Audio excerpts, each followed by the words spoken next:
No Olympic Games would be complete without its grand Olympic stadiums, the pride of the host city from the opening to the closing ceremonies. But what happens to these stadiums after the Games end? Because the stadiums are built for specific events, and many tend to be far from city centers, most of these very expensive stadiums are barely used after the Games themselves. Some become tourist attractions, making relatively little revenue. Many others are completely abandoned and simply decay.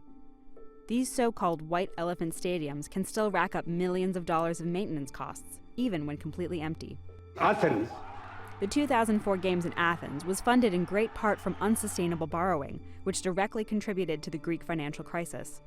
With the government unable to maintain the Olympic stadiums, they fell into complete disrepair, abandoned. Today, some of the facilities, like the baseball field, now house thousands of refugees. The stadiums cost about $1.3 billion to build and used to take $67 million a year to maintain. The 2008 Summer Olympics in Beijing will long be remembered for its historic opening ceremony, but the famous Bird's Nest Stadium that held it now only holds a small influx of tourists who can ride around the historic racetrack on rented segways. The Bird's Nest cost around $460 million to build and an additional $11 million a year to maintain. The new stadiums in Rio suffered the same fate after the 2016 Summer Olympics. 12 of the original 27 venues have not been used once since the Games and are crumbling from structural problems, suffering from frequent vandalism, and now home to infestations of rodents and insects. Even the much-lauded MARACANA football stadium can be seen in decay. Together, these venues cost $2 billion to build and an additional $14 million a year to maintain. And these costly abandoned stadiums are not only an Olympic problem. The World Cup stadiums can also cost millions just by sitting there. Brazil built 12 stadiums for the 2014 World Cup, many of which are also neglected.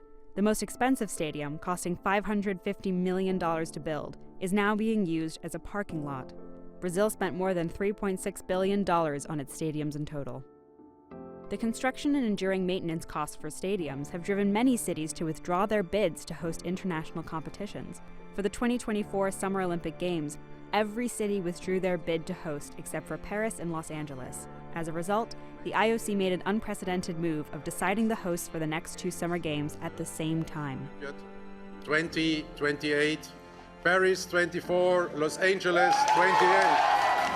The Pyeongchang Winter Olympics have cost South Korea over $13 billion, and the Olympic Stadium, to be used only 4 times, cost $109 million alone.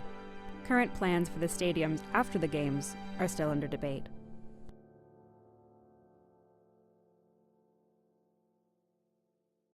Hey, NBC News viewers, thanks for checking out our YouTube channel. Subscribe by clicking on that button down here and click on any of the videos over here to watch the latest interviews, show highlights, and digital exclusives. Thanks for watching.